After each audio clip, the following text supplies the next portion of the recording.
record and I don't see. Okay. Perfect. So we can start. Okay. First of all, good afternoon, Camilla and Fernando. Thank you again very much to accept to give us this guest lecture that I'm sure my students and myself will really be educated from.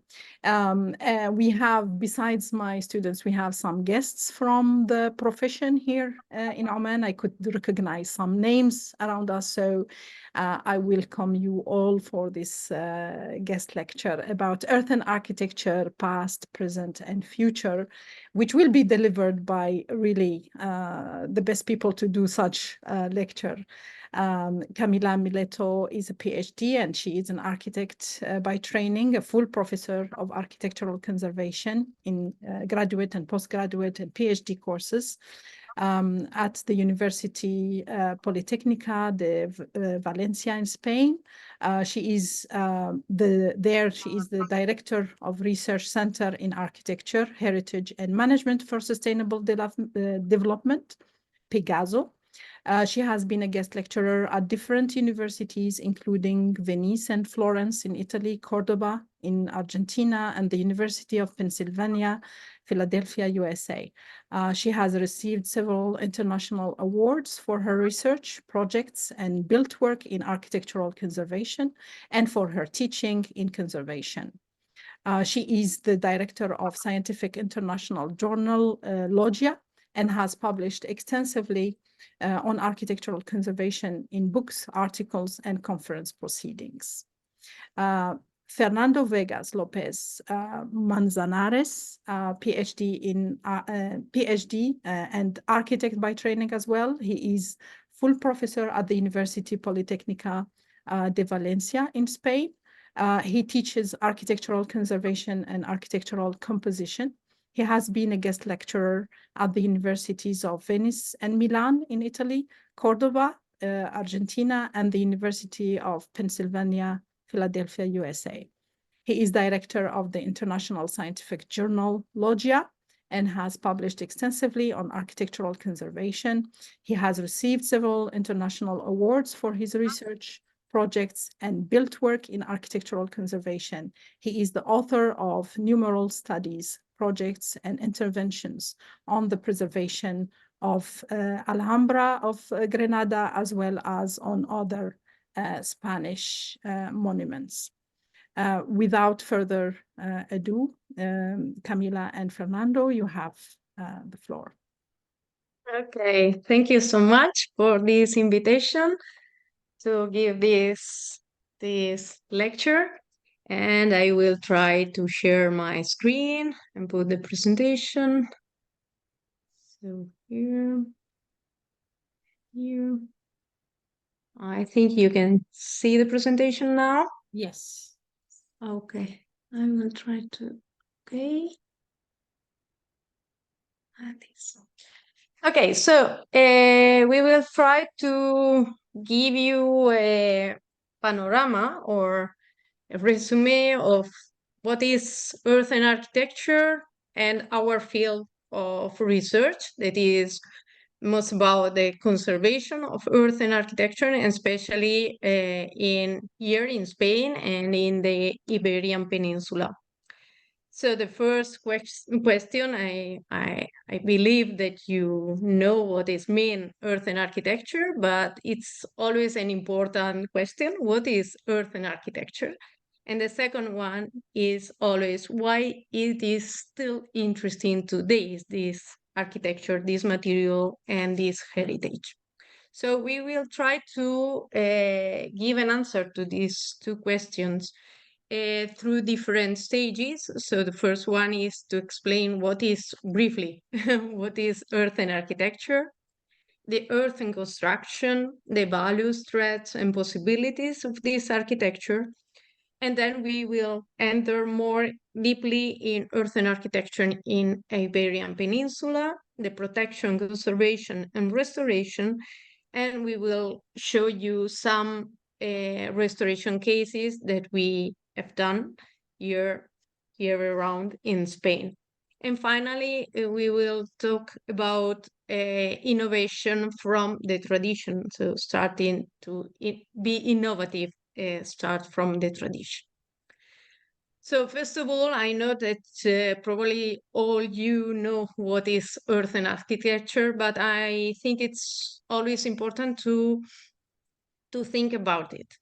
Earthen architecture is a vernacular architecture, a very ancient architecture that is coming from the landscape, really, from the territory, and it's linked not only for the material, but also for the necessity, the climate, the geographical items. So it's really related. It's the point of relation between nature, humankind, and landscape. Earthen architecture is everywhere. Earth is everywhere, almost everywhere. So in many places, very different places geographically and climate items, we can find architecture built with earth, with different techniques, with different characteristics, but earth is all around the globe. In the case of Europe, is sometimes is less known, because if we think in earthen architecture, we are think more in other continents. But in Europe is also very common. Maybe it's more recent the research in that, but is very common, and especially in the Iberian Peninsula that you have in this map, it's really very, very present. So earthen architecture, we can say that it's a global heritage, because earthen is everywhere. So earth is the material that is the link for this heritage all around the globe, but at the same time is related with the local component, because it's related with the local climate, with the local people, with the local culture. So it's a heritage that we can say that it's global and local at the same time. Architecture built with earth is very rich. We can have isolated architecture in settlements, architecture in cities. We can have vernacular and dwellings. We can have religious, but also monuments, walls, fortresses. So it's a very rich field of architecture. We know that at this time we have almost 20% of the World Heritage list that is built with earth, with different techniques, with different ways of using earth, but is present also in the World Heritage sites. And that's important, and was very important to make this distinction, because it was a way to give more importance to this architecture that in many cases along the time, especially nowadays, is related with poverty, with not to have other possibility to build with other materials and so on. So at this moment, it's really important to recognize this architecture that is related with the local people, with the local heritage and culture as an important heritage. Well, earthen architecture, I mean, earthen is used in many different ways. So we're going to review quickly about the ways of using earth, because there are many earthen techniques, many techniques relating to earth. Earth is a very cheap, is a very available material. You can find everywhere, but I mean the combination of this type of earth with the conditions, with the water supply, with many other reasons, with also the climate, that gives birth to different types of techniques. So The second thing is that earthen architecture is not something lost or finished, or I mean, it is still alive in many countries of the world. I understand that you have a still earthen architecture and it's alive there, for example, when it happens in many places of the world. Let's see which type of families we have about earthen architecture. One would be the monolithic structure. That, for example, just the earthen architecture make it like in a block, in a big, very big blocks. One of the most important techniques would be the round earth. As you can see here, say in Spanish, tapia, or pisé in French, or mason in Italy. And it is built by using a formwork, as you are seeing in the photo, in the central photo, where it's from Morocco, and they're tamping the earth inside the formwork. You can see on the right a Chinese bricklayer who is showing how they built in China in a very similar way, with a formwork and then tamping the earth, or ramming the earth. And the earth is mixed in that type of technique in a very dry state. I mean, with very few water, just the natural water that it has. You can see here examples of the formwork in Morocco and China, and different types of ram earth. They can be just ram earth, or simple ram earth, or it can be lime-enriched ram earth, or brick face ram earth, or ram earth with the gypsum supplements, or many other cases. Um, in fact, only in the Iberian Peninsula we have found like 80 type of ram earth, for giving you an idea. Another monolithic structure would be the cob. Uh, cob is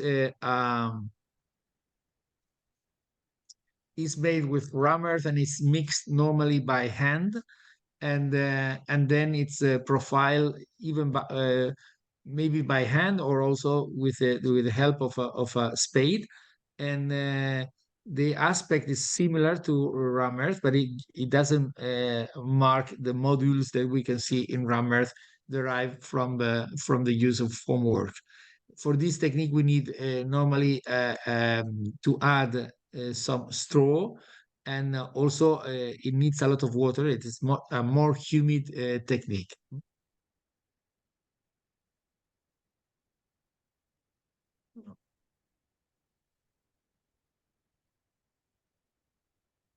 Mhm.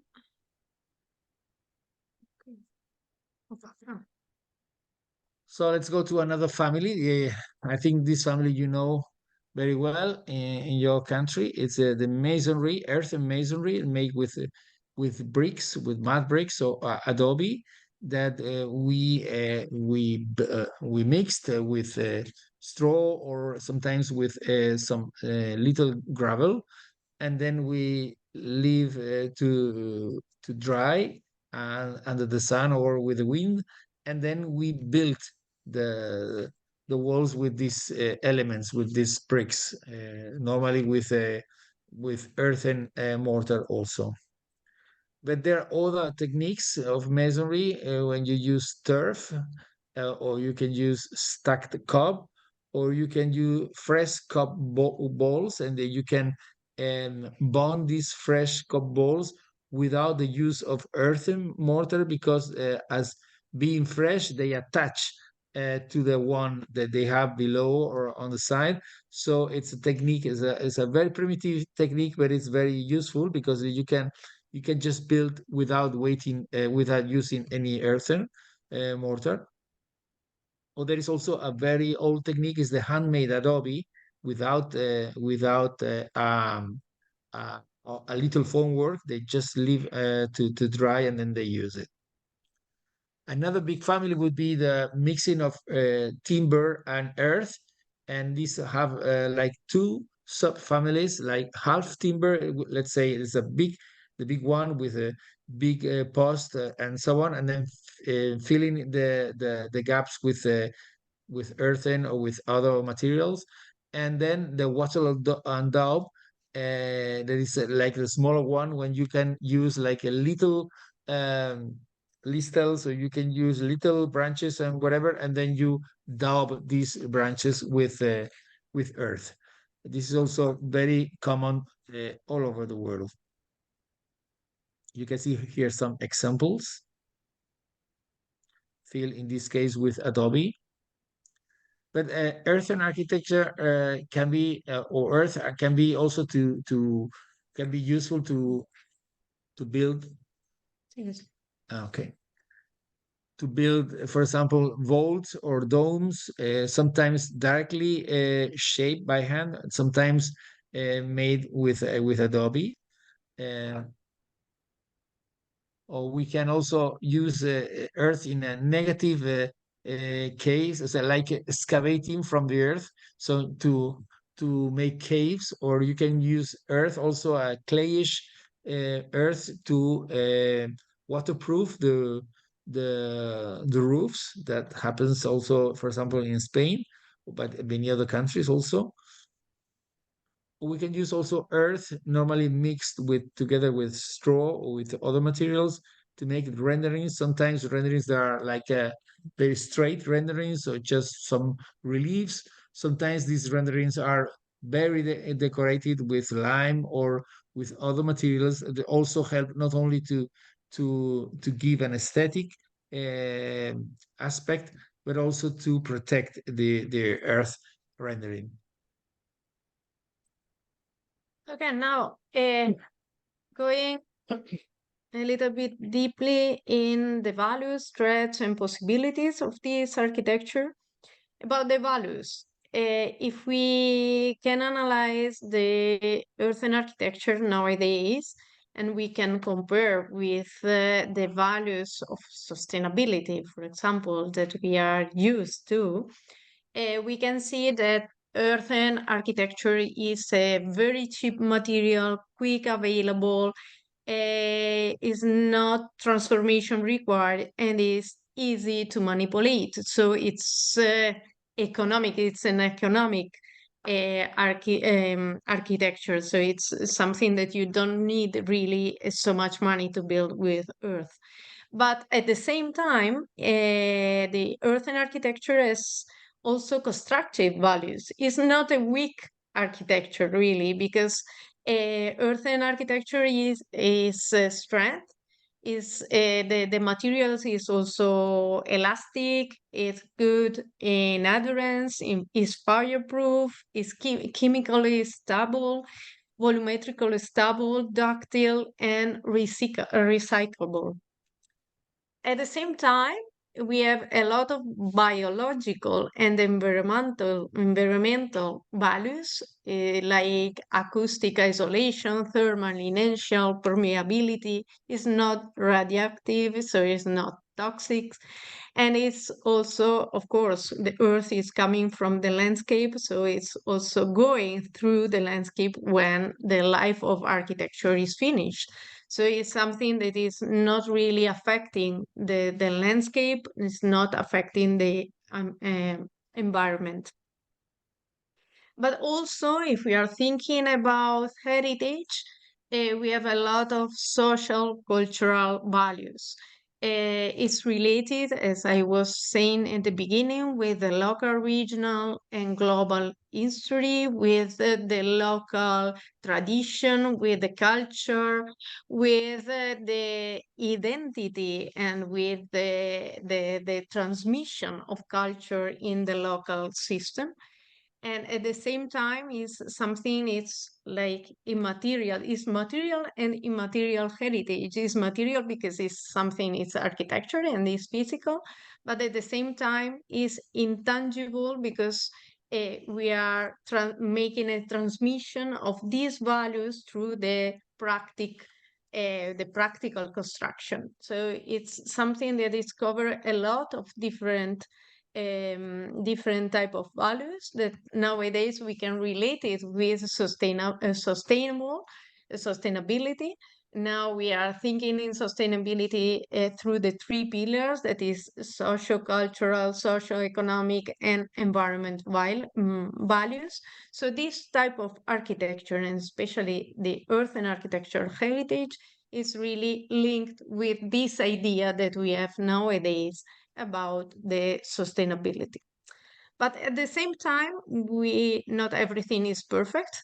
So we have in this architecture, we have some weaknesses, threats, risk, especially related with three big families of problems. We can say natural threats, anthropic threats, and social threats.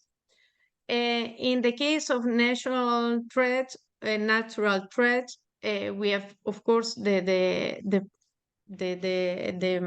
weak the weakness related with water, especially, and atmospheric agent in general in catastrophes, but especially with water. Water we have in many places, could be concentrated or more around the year, but especially in dry areas. It could be your area or our area also. In general, it's more concentrated. So the earth is dry in almost all the year, and then when the raining are coming, are affecting more, really, because the earth it's very dry. And then the natural, of course, the natural threats are also the catastrophic threats as earthquake. We all remember the case of BAM and the destruction, the massive destruction of BAM, of this architecture, but it's not because it's earth, it's because it was a big earthquake. So maybe it will be almost the same if this architecture was not earth but stone, maybe not cement, but maybe with another material. So it's because of the situation, not because it's earth. And that point, I think it's important. For example, in the last earthquake in Morocco, the information that was spread was because the destruction was because the architecture was constructed with earth. It's not because it's constructed with earth. It's because it's a big event, a big earthquake, and there are problems in an architecture that probably was not very well maintained, but it's not because it's earth. We can explain more about this afterwards. Then other natural threats that we have a lot, especially because it's increasing with the climate change, is floods and cyclones. And then maybe one of the most important problems with earthen architecture is the social threats. It's because this type of architecture is almost everywhere related with poverty, with also it's suffering of the loss of know-how of these techniques. Is in many cases is abandoned because of the functional obsolescence of these buildings, because our building dwellings that are not anymore seen as something useful, but also because in many cases are building related with pre-industrial production and now are not anymore useful. So there is a lot of abandon of these buildings. Okay, let's see now what we have done in the Iberian Peninsula. Of course, I mean it's just an example. Just take as an example, and this could be done. This methodology or this type of studies could be applied to any country in the world or any region in the world. We are pleased to show what we have done in the last years here through several research projects. So first approach of this Iberian Peninsula earthen architecture was through a project we had called Terra Europe in 2011 that we were like working. I mean, we made a project before that, and then we also complete the study through another project. So let's say there is a first one called Terra Incognita, and then the Terra Europa.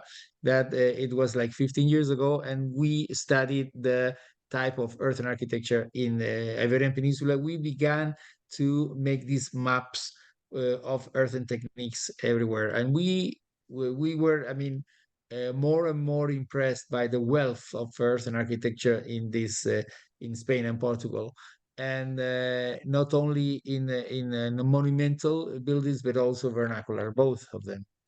And so you can see, for example, some examples of lime enriched ram earth, or just simple ram earth, or wattle and daub, or ram earth with some turf. And this is not something that you can find now, but it's also to be found in the archaeological sites all around the Iberian Peninsula, where we can see that these type of techniques, or at least some of them, are, let's say, more than 2,000 years old, maybe 3,000 years old sometimes. Sometimes it goes really to the prehistoric villages of these two countries. Okay, and so this is the map, for example, for the presence of ram earth and cob. And you can see that we have been traveling a lot in the Iberian Peninsula, really traveling a lot, and just recording what we can find. And inside this big the stain that you can see of ram earth, for example, you can see the smaller maps on the bottom on the left, where we can see the different variants of ram earth can be found in different regions. And so, and also on the other side, on the right side, we can see some drawings we have done of the same corner, built with different type of ram earth, variants of ram earth. You can see some photos with several types of it. I mean, there is a very peculiar one. It's the one supplemented by gypsum. It's very common in many parts of the Iberian Peninsula. There is the other family, the masonry, with adobe, sod, turf, and so on. And this is the map of the Iberian Peninsula, with the presence of these techniques and some variants that you can see down this map, below this map, and also some photos in the middle, and some corners draw in the right part. You can see, for example, I don't know if my pointer is seeable. You can see my pointer. Yes, we can see it. Yeah. Oh, wonderful. Yeah. For example, this is very interesting. For example, this is a place where they build with stone with stone aslars. You can see, and then they fill it with turf. It's very, very interesting, and many other variants. I mean, it is as rich as any village. You can see always some variants, some specifications, and so depending on the climate, on the availability of materials. For example, this is a map of the Iberian Peninsula about half timber and wattle and daub, and you can see this stain with some presence, and then the little stains that you can see here are variants within these big families, and also the drawings on the right of different types that we can find. The filling of the half timber can be even gypsum, coffer gypsum, or can be adobe, or it can be also wattle and daub, and or double wattle and daub, and then with an earth filling. So many variants. So we have, from one side in the Iberian Peninsula, monumental heritage. You can see here on the left, you can see the Alhambra of Granada, also ram earth, and then you can see a vernacular heritage all around the Iberian Peninsula. Both are there, and which is the state of conservation of this ram earth? It depends very much on the heritage appreciation. Of course, if we are speaking of the Alhambra, I mean, everybody loves Alhambra, and then it's a very recognized and listed palace, World Heritage Site. So there is a lot of attention around that. But for example, the vernacular architecture, earthen architecture, sometimes you can see it neglected for the reasons that Camilla was explaining before, that it has some problems, some threats. And so there are some examples of churches, for example, or some ruins. I mean, they were already ruins, but some of them are taken care of in the case of monumental architecture, and in the case of vernacular architecture, they receive a different treatment. For example, these are some of the many villages, hundreds of villages, or we can say even thousands of villages, but let's say 100 to be prudent, made with earthen architecture.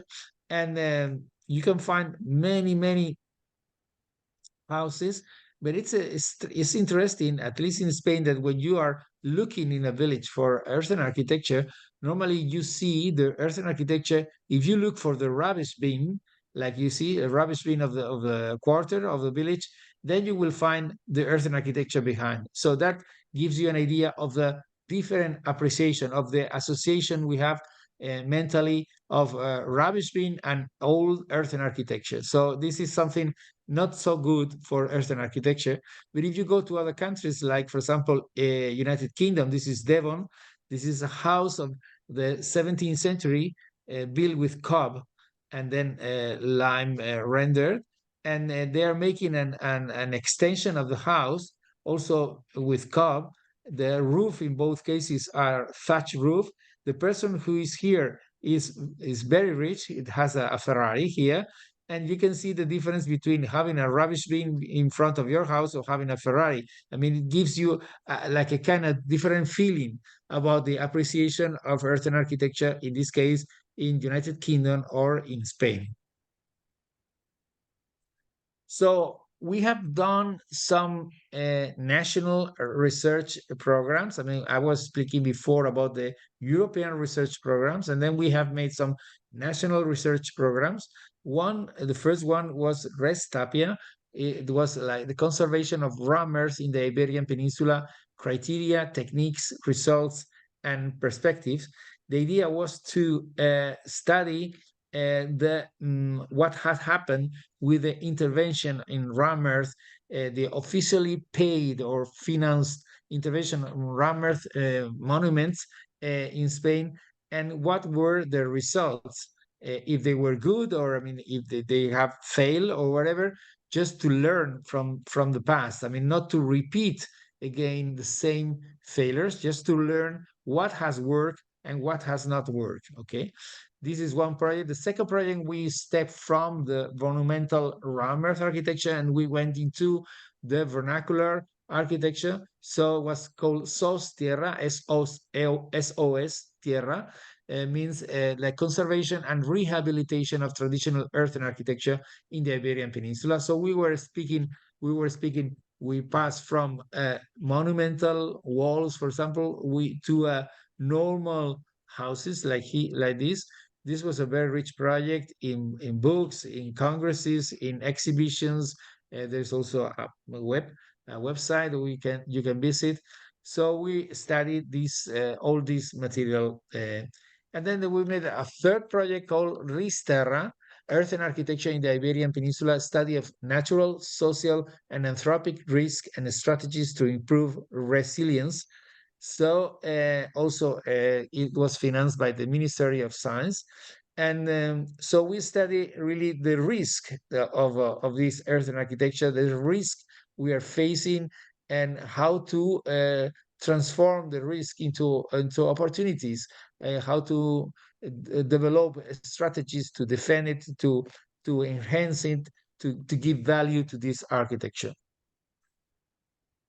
Okay, so with these three projects, we were built little by little a very big database with a lot of cases, more than 3,000. Here, the number is not correct, really. We were studying, in one hand, the monumental architecture, and in the other, the vernacular architecture. So we were filling a lot of database, a lot of sheets for all the buildings, trying to make a catalogation, a study of techniques, but also the study of the pathology and problems, and then the risks and the threats for this type of architecture. So this was the way we elaborated the maps that Fernando were speaking about, with the different techniques and with all the different variants of constructive techniques.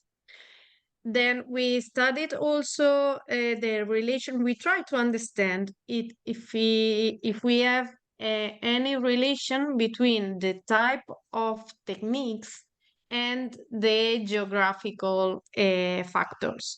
So, for example, the altimetry, the river, the position near or not near the river basins, the lithology, and the seismic activity, to try to understand if we have one type of techniques, for example, if there is any relation of using ram earth or adobe or of timber with seismic intensity, or with the presence of water or something like this.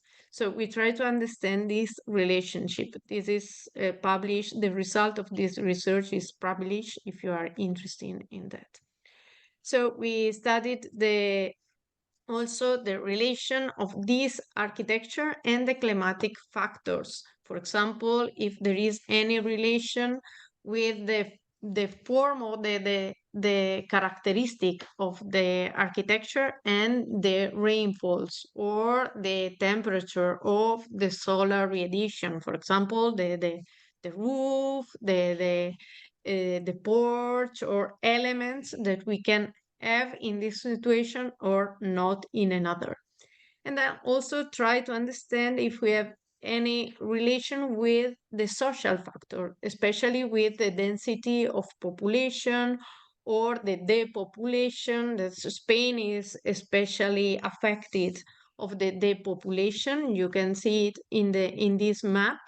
We have all the territory that is almost like Laponia in the north of Finland, that is completely depopulated. So we have all the population in the coast, all around the territory, and then in the center in Madrid, and all the other territory is quite completely void. We also try to understand the weaknesses, threats, and risk, as in general. In this case, applied more deeply in Spain and Portugal. In the case of natural threats, the most important thing is, of course, the relation with water. In our case, fortunately, it's not a very seismic territory. Yes, in the south, but not all the territory of the Iberian Peninsula. So an important threat is the water. Water is coming from the upper part or from the down. So there is an old phrase or sentence that say, give a good head and a good boots, and it will take care of itself. If you can protect earthen architecture in the roof and in the base, you can really save or protect earthen architecture. So we study all the mechanisms, the different mechanisms, also related with the techniques and with the variants.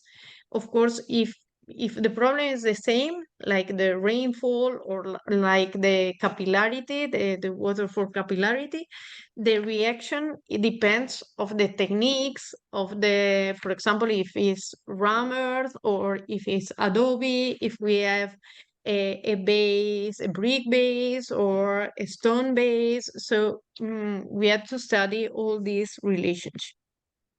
Then another point was studying the vulnerability in front of the natural risk. So earthquake, floods, desertification, and rainfalls. In our case, our territory, of course, there is some earthquake. It's not completely safe, but earthquake is especially related with the south of Spain and Portugal. But floods is really everywhere in the territory. And then we have a big problem with desertification that is also related with the contrary, with very strong rainfalls, but very concentrated. So all this, we try to understand which of the characteristics of the buildings are related or respond to one phenomena or to another. So we relate the architectural characteristics to all the different threads. And then, well, we studied with some cases, in this case, 258 cases that we analyzed through all these different threads. And then we apply the Delphi methods through with interview to experts, where that help us to give number, like the scale of this relation between the characteristics and the response to the different threats. With all this, we could analyze all these case studies and understand in which type of techniques are more vulnerable respect one threat to another, or which kind of architecture or which kind of structures. So we were working in this to try to prevent the problem and to know which are the vulnerability really of this architecture. At the same time, we were working in the lab to make different tests, especially related with climate cycles.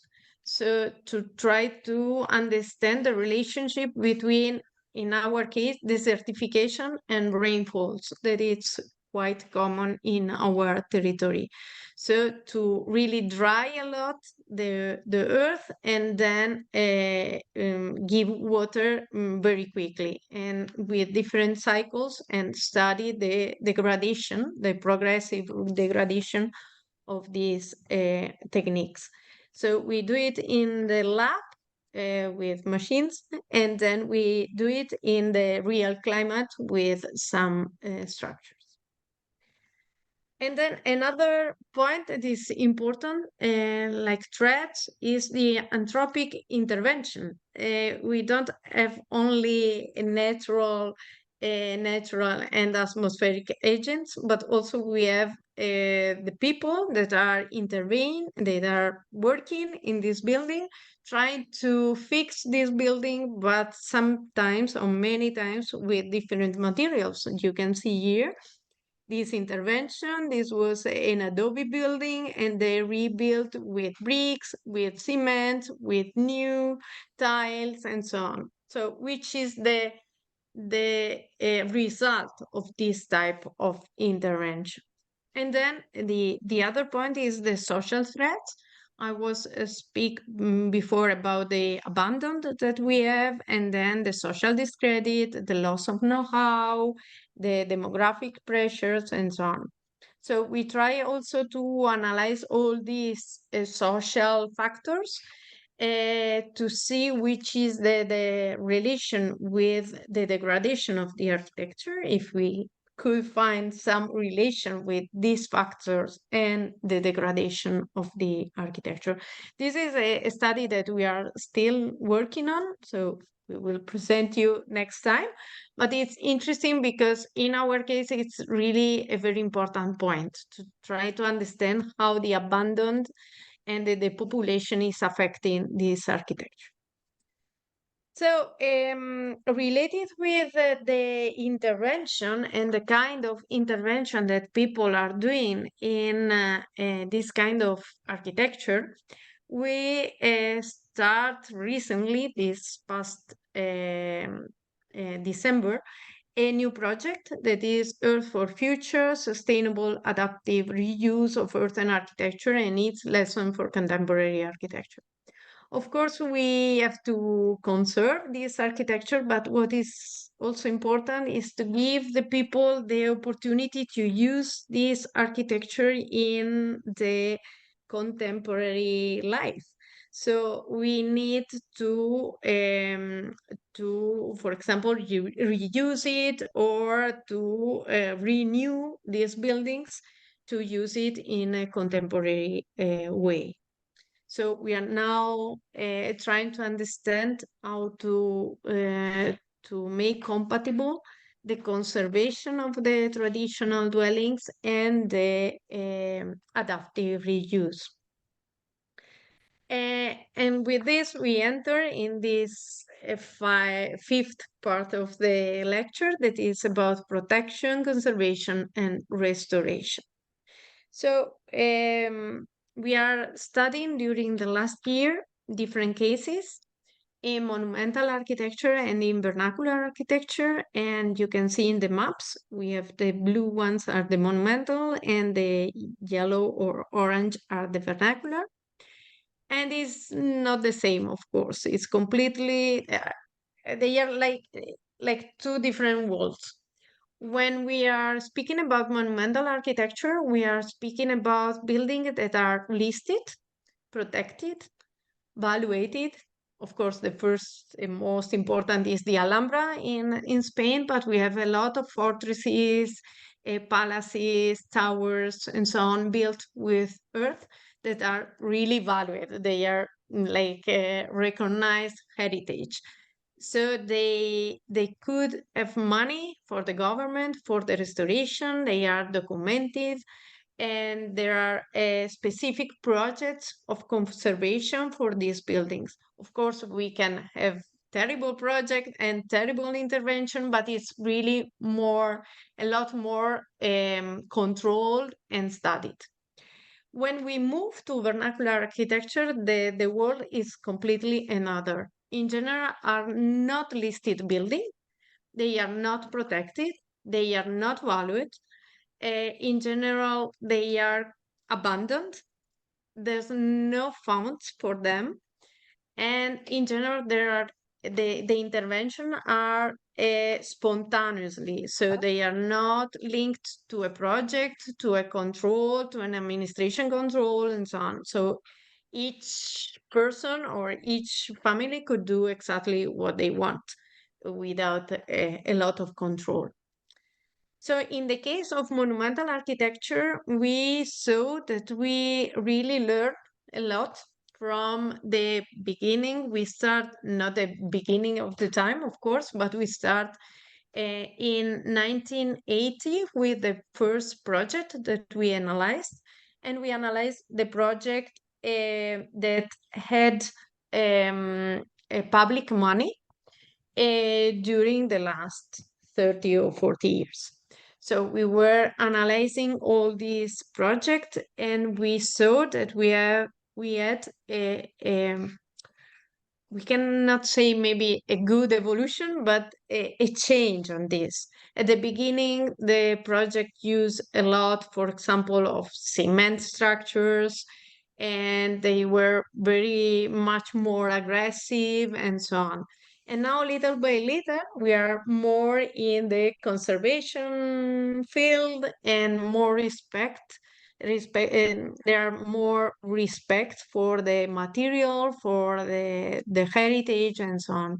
So we analyze the techniques, the materials, and also the degradation due to the interventions, to try to not to say this project is bad, but to try to learn. I think the most important thing is to try to learn altogether what is better or what is not in the specific case of earthen architecture. Maybe these techniques is working when we are working in stone, but maybe it's not working in earth. So we have to understand which type of intervention or which kind of intervention are better in the specific case. In vernacular, it's more difficult to analyze projects. First of all, because we don't have so much project. We don't have an archive of projects for vernacular architecture. So we had to really go around Spain and Portugal to find cases and to try to understand which were the most common interventions. So we studied, for example, the intervention in the walls, in the base, in the windows, and so on, in this, or renderings in this type of architecture. So we found especially a different type of intervention in vernacular, for example, reparation or maintenance, updating, partial rehabilitation, but also adaptive reuse, enlargement, demolition, and new construction and restoration. To be sincere, restoration are very, very few. When we speak about restoration, we are speaking about an intervention that respect the materiality, the technology, the material itself, and the values of tradition and so on of the building. And that's really very, very few or very rare. The more common intervention are adaptive reuse or enlargement with other materials, and many also are reparation. The reparation is a good intervention. It's not a completely a big intervention that change everything. It's more that it's quite related with I have a problem and I can make a little intervention against this type of process.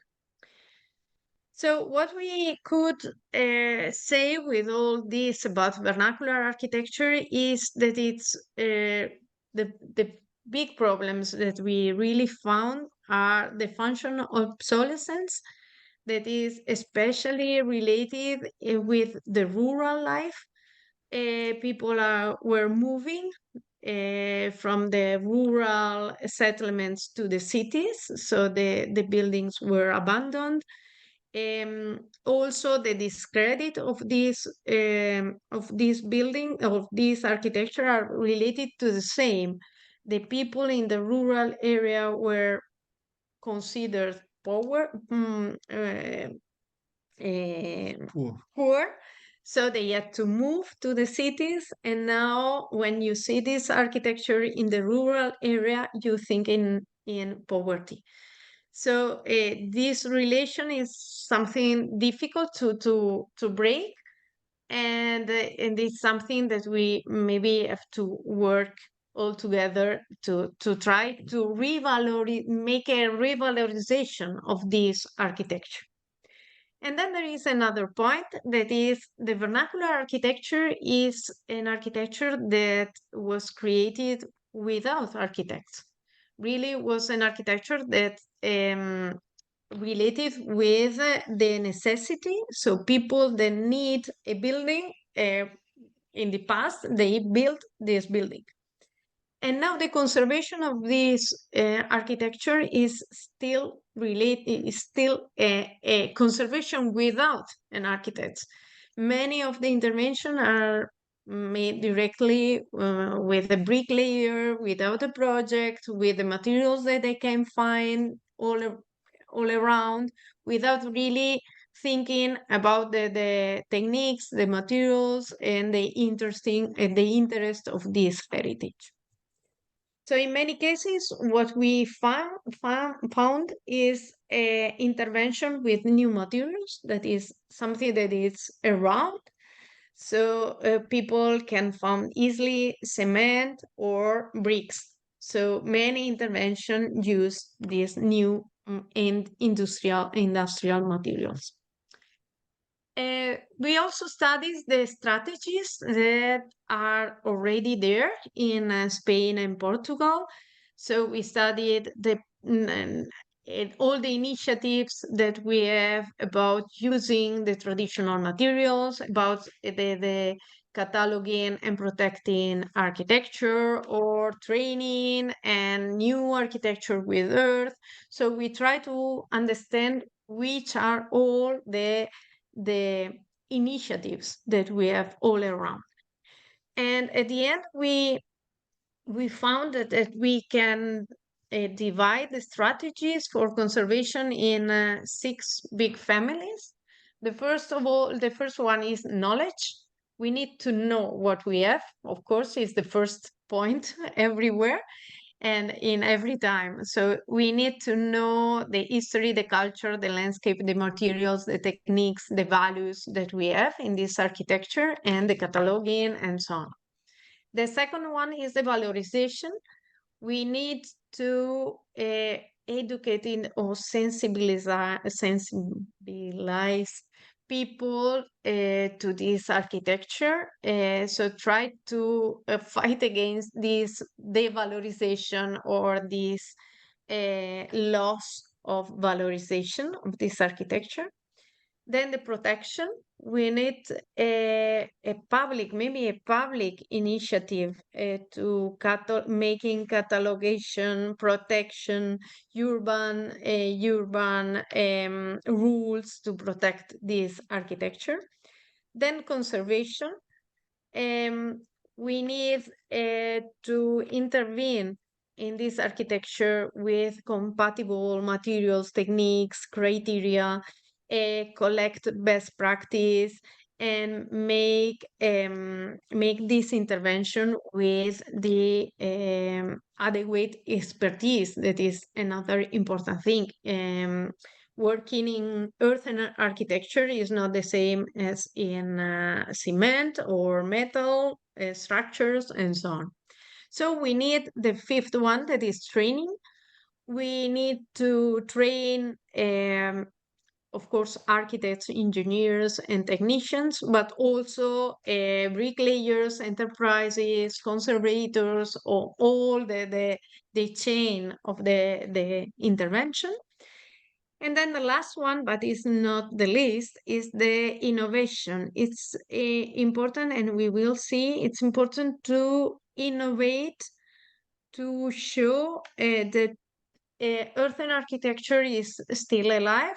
We can conserve what we have, but then we need also to live in earthen architecture in a contemporary way. So knowledge, of course, will be research, but we think that research has to be published, to be known, and to be for everybody. So it's important the work in research and publish to put all this research or to show this research to everybody, and everybody could use it. Then education starts from the beginning. So we work a lot with children in every steps, because it's something that is need. Many of us are living in the for example, in the cities, and many children didn't know about earthen architecture. So it's important to sensibilize the children and the society through the heritage. Protection. There is no specific protection for earthen architecture. We saw at the beginning that we have the World Heritage Program with a specific area for earthen architecture, but at, for example, European level or Spanish level, we don't have any specific protection for earthen architecture, and we think that it's something that is needed. Then conservation, we will enter in some project and building site afterward. Conservation in all the levels, so in monumental or in vernacular. Training, there are a lot of initiatives all around the world to keep the know-how.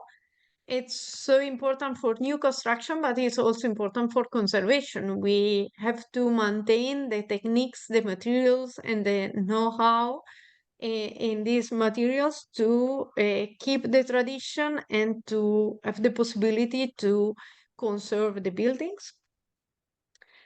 Training could be also dissemination through, for example, manuals. That we work a lot on these fields because we think that it's important to show to the people that you can do it. Really, it's not something that it's a dream. It's something that you can really do it. And then innovation, as I was speaking before, is not only conservation, but also show that we can use all this knowledge, all this traditional knowledge for the new architecture.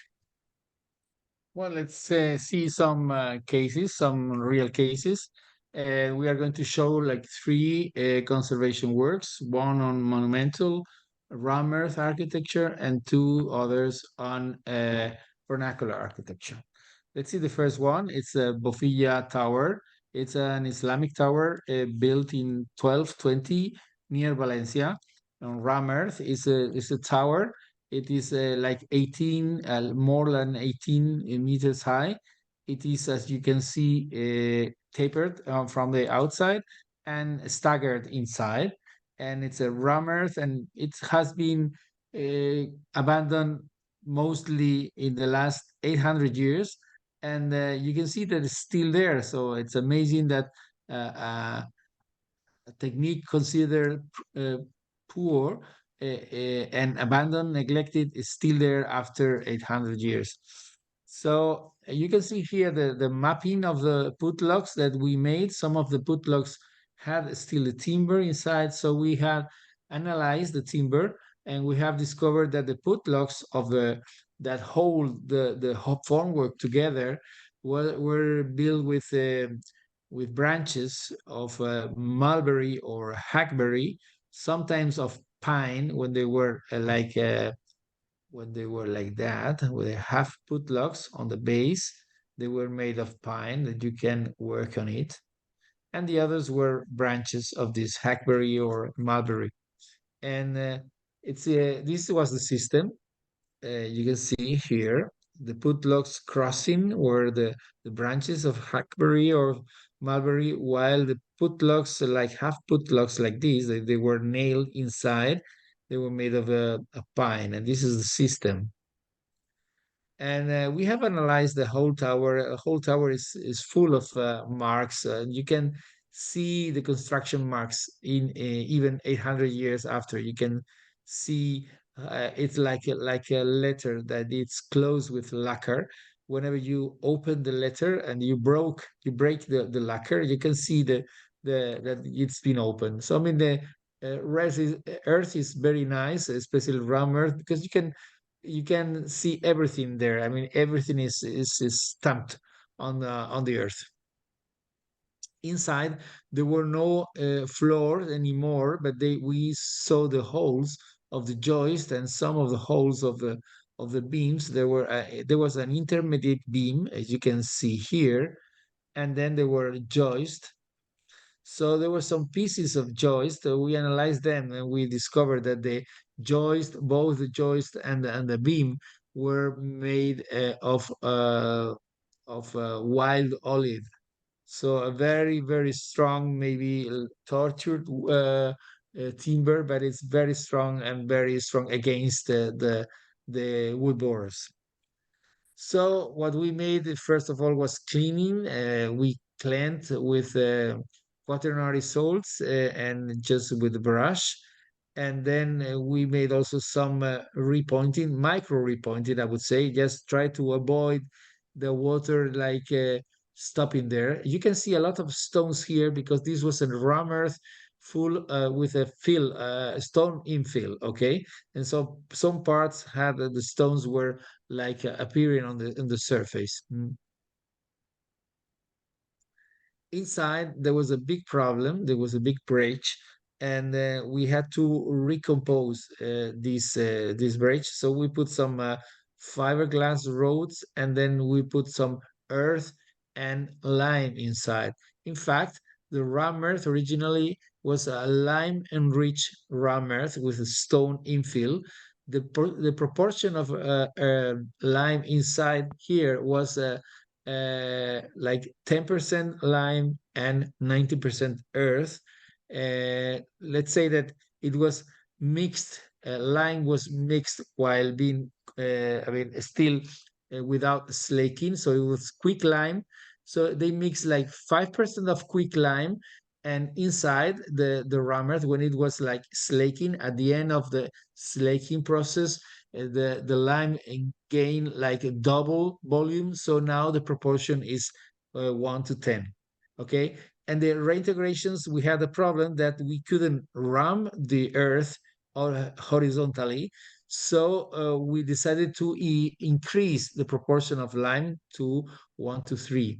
So and then we were like recomposing the whole, also with a stone infill, but with a little more lime, as we couldn't ram this. This is the tower after the restoration, and then with the reintegrations we need to do. And inside the walls, we rebuilt the floors, not with wild olive logs, because we cannot find any more in the market. We just rebuilt we made a restitution of a floor with timber, but in this case with pine. And this is the inside, where you can see the timber floors, and also the ladders that we knew where to put them, because there were no holes of the logs there. So we knew the position of the ladders, and we knew also the position of the in French, chemin de ronde. I don't know in English. I mean, it's like a control platform. So this is the rammer tower, already built, already restored, and this is the platform inside, and looking outwards. And this is the old village that it was also made of rammers, and that is still to be excavated in a big part. Okay, the second case is the restoration of barraca. Is these traditional dwellings of the lagoon in the south of the city of Valencia, where we lived. This is the lagoon, and these are some of the traditional buildings in this lagoon. And this barraca, it was very typical dwellings from there. It's made with earthen walls and then a thatched roof. The barraca is something related with many other dwellings or traditional and vernacular buildings all around, especially the Mediterranean, but not only. We have everywhere in UK, but also in Japan and many other places. It's related with the materials that we can find in the landscape. So in our case, you can find in the lagoon, you can find the earth, and then the reeds for the thatch roof. Of course, this architecture is strong till the moment that the water is going inside. And in general, the problem starts in the roof, with the thatch roof, when the thatch roof is not anymore maintained. And this, in general, the problems start there, with the drops of water linking through the thatch roof. So our case is this barraca, that is the Barraca de los Aranda and El Palmar near Valencia. We know this barraca more than 20 years, and we start working on that in 2018. So we know the barraca when we're still alive, when the people lived inside, and then was abandoned, and the problems start. Of course, the problems start in general with the lack of maintenance. And you have the maintenance during the time that people live inside. So when the building was abandoned, the problem starts with the roof, the water linked through the roof, and then the roof will break, and then more and more. So the building was built with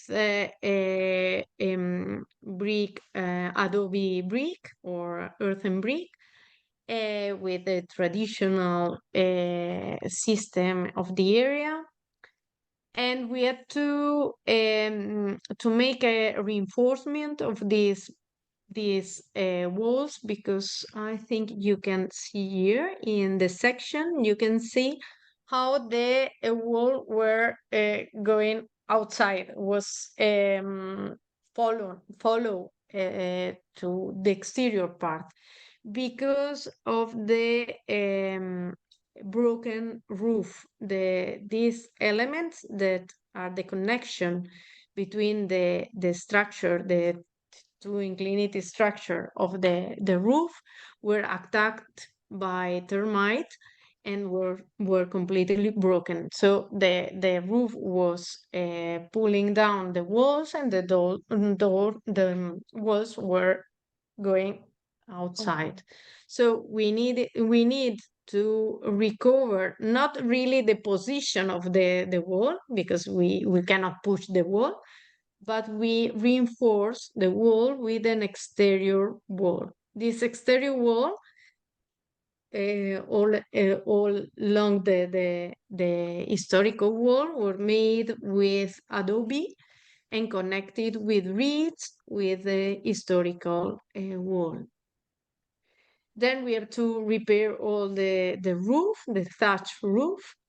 In this case, we really cannot recover the structure because the structure was really affected by the termites. So we had to change the historical structure. But the good point it was that we could keep it in phases, and we could learn from the historical structure how to make or remake how to remake the new structure. So the new structure is exactly the same, with the same materials, with the same techniques as the historical one.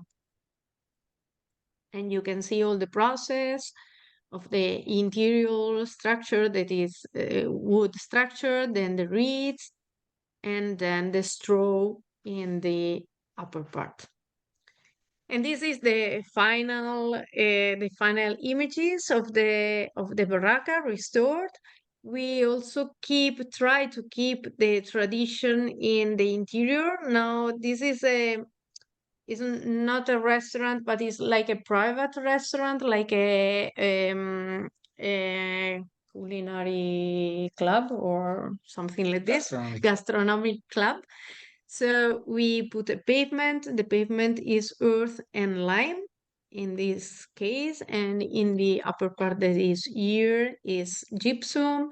We made a kitchen that it's a modern kitchen, but trying to keep the spirit of the traditional building. So we try to find a compatible way to work with tradition, with heritage, but also at the same time to reuse it in a new way.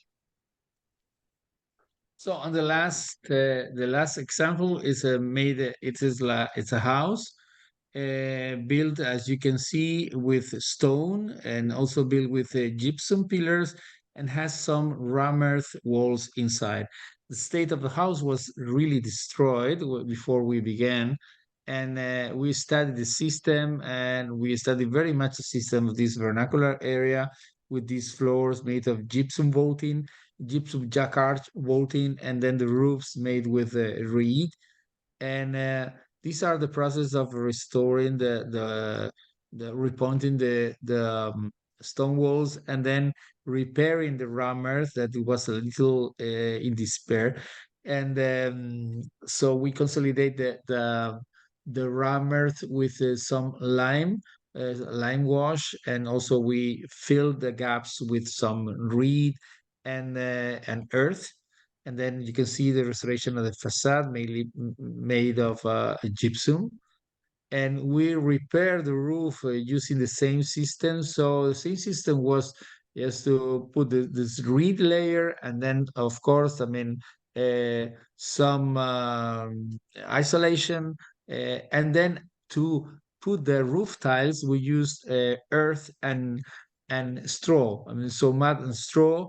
Then it helps very much to accommodate the roof tiles, and also serves as an extra insulation. And also sometimes if there is some drop of water that goes out of the roof tile, I mean, this earth absorbs it.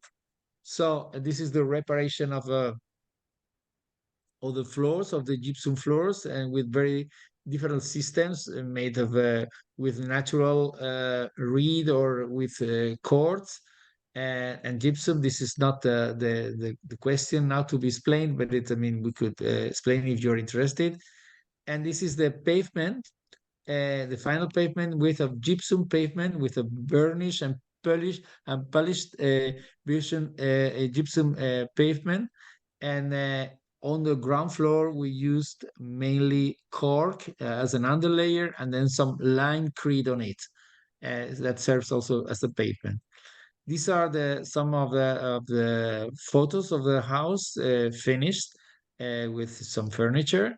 You can see the pavement is a gypsum pavement, and even the house. I mean, you can see all the furniture is a built-in furniture with a gypsum also, and even the bed that you're seeing on the right side is made with a base of gypsum. And this is the photo from outside, already restored.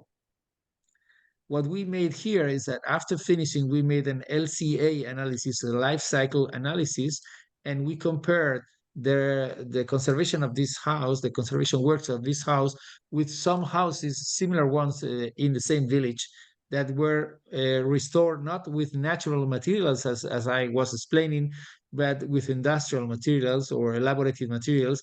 And also we compared with some houses that had been demolished and then rebuilt again with new materials like concrete and so on. And so the results were amazing, because we saw that even only conserving the houses, I mean, we achieved like from 50 to 80% reduction in environmental impact, so in carbon trace and whatever, and or more than 50% compared with renovation of with conventional industrial materials. So it's not only a matter of restoring or rehabilitating a building, that we know that for sure we are saving in carbon for the environment, but also if we use natural materials, we are saving a lot of carbon trace for the and also another climate change parameters for the environment. This is very important. This is published, and you can find this article, and it's for free download. So we can show in our web page. You can find all this material. And also we studied the impact of conserving a building, comparing with a new building. So we were comparing the different chapters like excavation, rendering, structure, pavement, roof, masonry, or doors and windows. And we were seeing that if we restore, for example, a window or a door, most of the money is going to the carpenter. So it remains in the carpenter that lives there in the village or nearby. Okay. And if we buy a new door, a new window, for example, uh, most of the money goes to buy the window. So and instead the manpower it's very short. So you can see that if you are going to restore a window and it costs exactly the same, restore it or change it, even so, it is much better, not from only from the point of view of climate change and the parameters, but also from the point of view of reinforcing the crafts people there, the way of working, the tradition, etc. The money will remain in the village, and if we buy it, it will go to the capital of Spain or even abroad or whatever. I mean, the money remains in the Earth planet, of course, no problem, but the money will remain very near the village, and we will help the village to economically, and we will help to fight against the population, etc. So, I mean, restoration also means helping these rural areas to fix the inhabitants and fix the craftspeople and the trades. Of course, all these interventions, you can also check them with this versus wheel that we developed in some in a project, a European project some years ago. We invite you to visit that. It's quite interesting. You can download these books, and this is a kind of a sustainability wheel that you can check. Even if you are making a new building or restoring, you can check if you are really being sustainable in the environmental principles, in the sociocultural principles, in the socioeconomical principles. Okay, now the last part that is quick, that is the innovation from the tradition. In the last maybe 20 years, we saw a lot of architects using earth for new buildings. Many of them are very famous, and that's maybe is useful to give more or to reach more attention to earthen architecture. It could be new or or heritage, but it's something that help really to understand that earth, we can use earth in nowadays for new architecture or for heritage. So we show you very quickly two experiences that we had in cooperation projects, one in Burkina and the other in Nepal. The one in Burkina Faso was from 2016 2018, and we were working with an association that is Algemesi Solidari, that was working to build a new school in a village that was very far from other villages and cities, and where the children couldn't study in the secondary school because they have to walk like 30 kilometers. So the environment was this type of architecture that you have in the images is architecture. Sorry, it's architecture built with earth and then thatched roof. And the schools that arrive to this area are the French school, as they call it, that is like this one that you can see in this image in the upper part of the slide, with cement, with blocks of cement and metal roofs.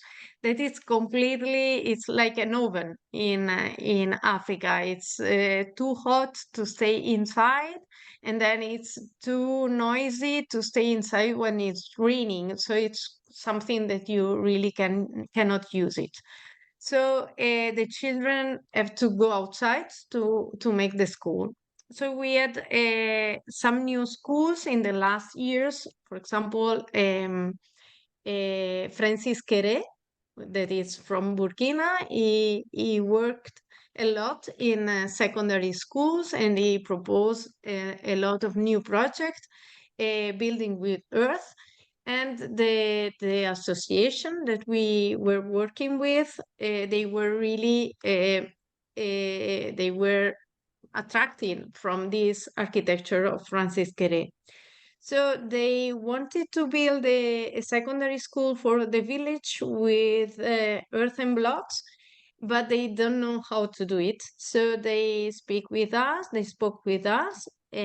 the beginning of the process, and we made the training to them and to the volunteers, to the techniques, the architects, the volunteers, and everybody. They have to build project and build the school. So we make a lot of tests with the earth of the place and how to teach the people there to use these materials. And then we go there and we make training to the bricklayers that have to build the new school, and also some workshops with the children that have to occupy the building and use the building, because it was important for us that they understand that which are the advantages of the building built by earth, because for them the French school is the school. So we were proposing another type of school built with earth, and we wanted them to be a part of this achievement. And then the second project, I don't know if you want to. The second project is a project in Nepal, where there was a big earthquake in 2015, and many buildings were destroyed, and many buildings were rebuilt with cement and metal. So we propose a model. The idea of the project was to propose a model that they could build themselves, very simple, with earthen walls and with a simple structure. We have a problem. It seems strange, but we have a problem to have beams, wooden beams, big structure of wood. They have a lot of bamboo, but not so much wood. So we try to build with walls and with bamboo a module for the quick construction after the earthquake. So this is the training that we have made there, and this is the module after the construction. So we build the walls with this vault that is also a very simple vault, and then the structure, the bamboo structure. So some training and some workshop also with children. So we're arriving to the end. So we hope we help to answer this question: what is earthen architecture and why it's still interesting today? Through these 7 layer of ideas, and we try to show that it's of course conserving earthen architecture is recovering values and local identity, but it's also recovering history and memory. Also is recovering, of course, existing buildings, using a local material and resources, promote environmental sustainability, create jobs and in restoration, create jobs in management and tourism, fix local population, promote socioeconomic sustainability, and promote sociocultural sustainability. So using earthen architecture or conserving earthen architecture have a lot of different branches that we understand that are important today in our culture and in our contemporary society. And we understand, or in our way of understanding all this, is working in architectural heritage, conservation, protection, and protection, but also in the dissemination, in the education, in innovation, and sustainable development. So for us, it's important to work all together. It's like a machine. We have to move all the wheels to do the thing are doing, and not to focus only in one part. Is always to focus in all these different wheels. Okay, so we stop here. These are all our contacts, and we have our website that you can see here.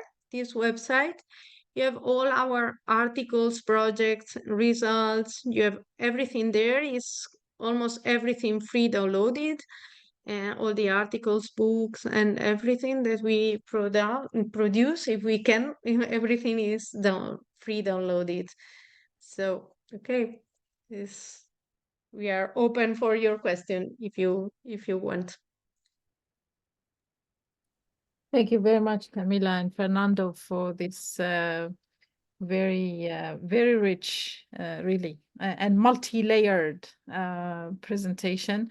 You really covered a lot of ground there, from the initial question, what is Earth and what is earthen architecture, until arriving to questions about sustainability, sustainable development, community engagement, protecting heritage and environment, and so on.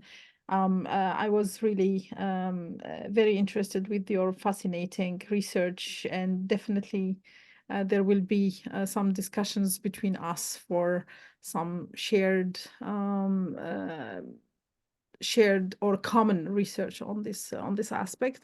But now I would like to leave the floor to our attendees, participants who are here, if they have questions or comments, to take advantage of your presence.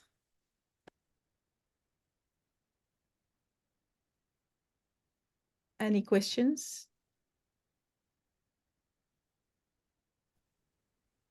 Yes, thank you, Professor Camilla and Professor Fernando. It was really an interesting an interesting topic, especially for the earthen construction, earthen architecture. It was really interesting. And whenever I had a question, Professor Camilla, you already answered those questions. But I had like general questions in terms of Samia, the if you allow me, please, can you introduce a little bit yourself? Because Yes. it's interesting for our guests to know Oh, who you are. okay. So Yeah. so I'm Sami Ahmed Ismaili, and I'm working in the Ministry of Housing and Urban Planning, and I'm taking this master's in architecture in SQU. Yes. Thank So you. I had like general questions. One of the question was like, if we talk about the long-term impacts for the earthen construction, on the local ecosystem, like if we extract those clays and other natural resources of the earthen construction, to which like long-term impacts can we do that? No. Maybe do I Sorry. repeat the question? Like what are the Yeah, long-term, maybe. yes, like what are the long-term impacts on the local ecosystem from extracting like those natural resources of the earthen construction? Contestar. Well, I mean, we're speaking about housing. We're not speaking about making the Cheops pyramid. I mean, it's only. I mean, it's a very short consume of earth. I mean, we are just extracting little earth in comparison with. I mean, I don't think there's a big impact. Of course, everything can be done wrong, and everything can be organized in a bad way. For example, we know that there is a recent project now in Paris. They are excavating for new metro systems, and they have proposed to use this earth from the new metro for the new underground system to build housing, earth and housing. For example, this is a very reasonable way of using something, some earth that we were going to use. I mean, it's only you have to be reasonable in every term. But I mean, it's good, the question, thank you. But I don't think that is a problem if you focus is in a prudent way. Okay, okay. I was also thinking about like when Professor Camilla, when you spoke about like the earthen architecture, it's most like in rural areas.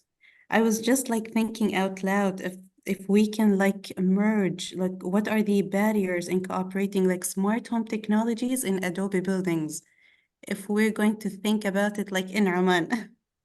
Yeah. Well, I think really, of course, in the tradition, it was also earthen architecture. It was also in cities, but of course not the cities that we know nowadays. So Yeah. in the city center, for example, of Valencia, everything was made with earth, was constructed with earth. But we were speaking about building of three floors. So the thing is nowadays maybe we are thinking about big building, not a skyscraper, but maybe building of 10, 12 stores.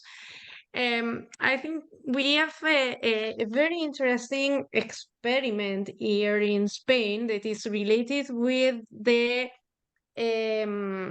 it's not the ministry because it's the region of Baleares, that is the islands of Minorca, and Mallorca. So the islands, in the Baleares Islands, the region is promoting buildings, bio buildings. All the public dwellings that are promoting by the region are biomaterials. So they are using earth, stone, traditional techniques, recovering elements from other architecture. I think it's something really unique, for example, in Spain, especially because they are working in, I think, like 400 different projects, all with this philosophy, and it's not heritage, it's new buildings. So Wow. they are now cooperating with some they are not industry but laboratory for the production of new earthen materials. So it's something that really the administration, the regional administration were pushing on. And I think it was a very, very interesting experiment because it's, I think, it quite new, this massive experimentation. So it's something that I think it's possible, but needs something, a big movement from the administration, because you have to adapt the rules, you have to adapt the all the regulation, so you really need to do it or want to do it. So I think it's possible, but we need a more deep deep movement from the administration. So if you are in the ministry for planification, you are in the perfect place to do it. I have to give them this idea to start all over. Yeah, Thank I you can very much. send you the names and the references, because it's a really interesting experimentation. Okay, thank you. Thank you very much.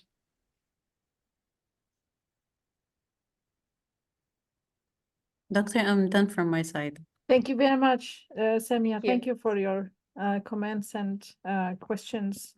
You opened some ideas. I know that, and Samia is in charge partially of this kind of projects. Oman is opening towards more kind of social housing and big project of housing. And I think it's good idea to explore a pilot project like that. So you did well, Camilla, to throw this small thing to her so that they can explore it And if they can yeah, do the it. the good things in this case, they start with one project, like 15 or no, maybe 10 years ago.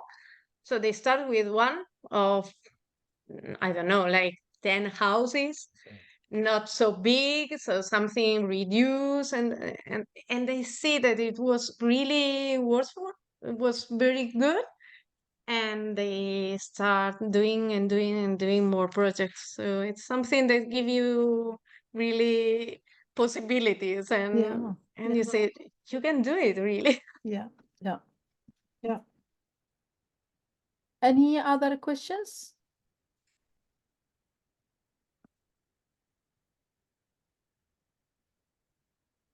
No more questions? Can I ask a couple of my questions?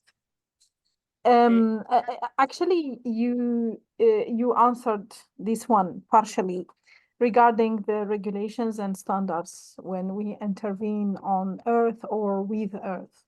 I didn't know that in Europe there is this lack. Definitely in this part of the world, we don't have standards, we don't have regulations. People, when they start restoring or readapting, adaptive reuse. Already it's very new movement here, extremely new, starting with the beginning of the 21st century, which is 2000, 2006, they started doing readapting, adaptive reuse of vernacular that is half stone, half earthen architecture. And until now, there is no regulations whatsoever. So I wonder whether you started or you worked on any project to establish standards for safety and structural safety and these kind of things. Second question. Now we haven't forgot. I mean, It should be there. I just no, no, it's no problem. We can answer. I mean, we have some regulations. I think, as far as I know, too, of CEB. No, Mm. so Yeah. CEB is allowed, and it has some rules and so on. So we form part of a commission now, of a committee of the ministry to make standards for rammers. Okay, and I would say that you can also use Adobe, but I mean, you have to make a test. And for example, when we restore the thatch hut that Camilla was speaking about in the lagoon, we use some new Adobe, and we try the old Adobe, and we test the new Adobe, and we test many Adobes, and then we obtain the characteristic strength, and we apply that. So I mean, it is only that it is. I mean, it is very low, and I mean, you have to have a big wall for that. But I mean, you can do it. But you are like rowing against the wind a little Yeah. bit. Yeah. And in rammers, I mean, you could also make rammers and make some trials, but we're trying to make these standards. But it's taking a lot of years by now. I hope that we will arrive.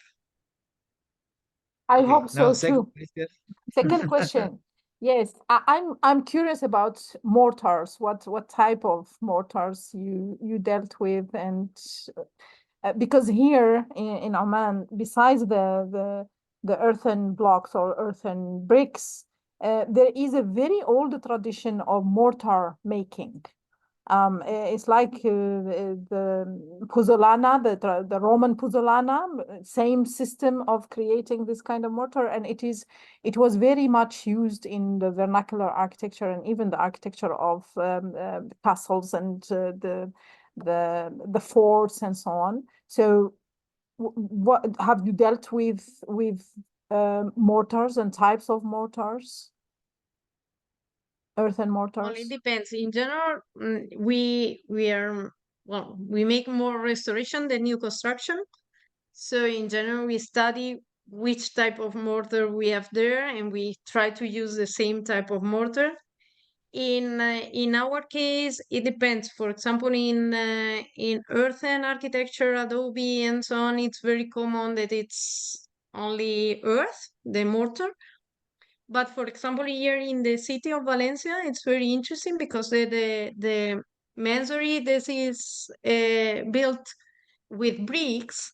We have the mortar are made with earth and very little lime, but very little lime, and it's very common. And in general, nobody knows. Everybody is saying, oh, yeah, it's a lime mortar, but it's not really lime mortar. It's earth mortar with some little proportion of lime. So in general, when the people are intervening, they think it's, in general, they are substituting everything or taking out everything and put on and refill, repointing with a lime mortar, but that is not the traditional one. It's Yeah. not the historic one. But there is still something that is not really in the conservation field. People are still using lime mortar, Yeah. not earthen mortar. So Yeah. I don't know if it's more or less the same in Oman, or you know more about this, but here is still lime mortar. Well, that it's better than cement mortar, but Of it's course. still lime mortar. Yeah, that's true. That's true. Actually, I liked very much, and I didn't know it existed over there, this saying that for an earthen wall, you need a cap or a hat and boots. Because in Algeria and Tunisia, where I worked more on earthen architecture there in restoration, the masons would tell me, give me a hat and leave me. We don't need the boots. There's no water. Much less capillarity. Yeah. Yeah. Yeah. So this is the know-how that is transmitted Yeah, or, yeah, yeah. or traveling from both sides of the Mediterranean, but it's very common saying that. And I told it, I spoke about it to my student. They knew about that. I told them the first thing you do is first of all to cover and then figure out what you're gonna do afterwards. Yeah, that's true. Yeah. I have one last question and then I let you go. I know you need to leave. This is more about the mapping that you have done. The first project you spoke about, the research project of mapping construction materials, earthen materials. I was curious because I'm trying since a couple of years now to have some funding for that for Oman because we have nothing about this. Nothing is recorded. Very, very limited aspects are recorded, and I think and I believe that there is a need for such mapping of construction materials and techniques, and I hope that someday soon we will have the funding to do it. And I was curious to know how you could map what are the techniques and methods that you use to map to generate Well, these. we use different types because we started a lot of years ago, so it was changing and changing. Yeah. And now we are using GIS, but at the beginning it was almost manual. It was like putting point in the in the maps. So we try to renovate all this database. It's one of the difficulties is to try to put all together in the same database.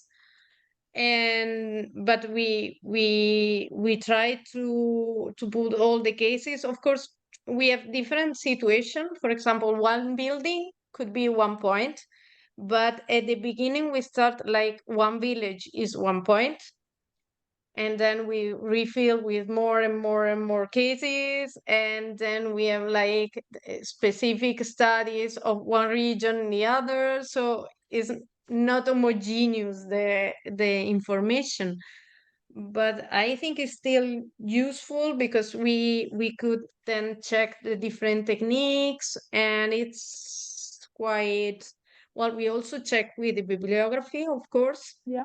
because we could go around Spain, but we also check with all the bibliography that is already exists, and then we check ourselves. So it's like a double check. Yeah. I don't know if you want to say something more. Well, the main methodology used was the car, just driving a car. This is the methodology we have used. This is the best of Yeah. all. I really love that. Yeah, it's the one that give you the security that is sure the what you are Yes. putting in the map. Yes. We haven't trusted any bibliography. We have gone there, Yeah. seen, and make a photo, and so we were sure that we were telling the truth. Yeah. That's and these maps, are they accessible or just the paper that you submitted? You No, published? just the They are pay. in the journals, in the Well, paper. in the papers, but we don't have like a database that is accessible because of these differences between one the Yeah. other, Yeah. and then one project produce one database, then the other another, and we are always trying to put all together, but it's like starting to from beginning again. So it's no, we don't have one unique database. I check the papers, that's for sure. Okay. Okay. So, Thank you very much for your time again and sharing your knowledge with us. It was really a pleasure and it was a fascinating lecture. Thank you very much. Thank you. thank you. Thank you. And Thank you. keep in touch. Thank you. Okay, you take care. Okay, Bye. thank you. Bye. Bye. Bye-bye. Bye. Thank you.